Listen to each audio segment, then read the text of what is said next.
join today's Bhasha Sangam, learn Telugu language. So this Telugu language is spoken in Andhra Pradesh and Telangana region. So now I will repeat a few sentences in Hindi, then in English, and then in Telugu. So you people have to only repeat it Telugu. Okay?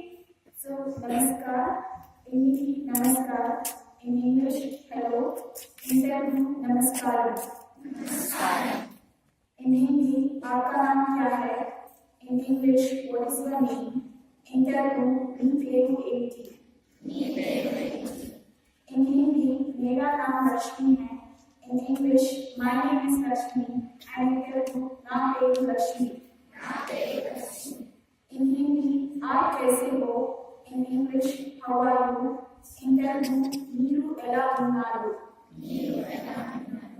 In Hindi, मैं ठीक हूँ. In English, I'm fine. And in Telugu, నేను బాగా ఉన్నాను. So once again, we will repeat in Telugu. Namaskaram.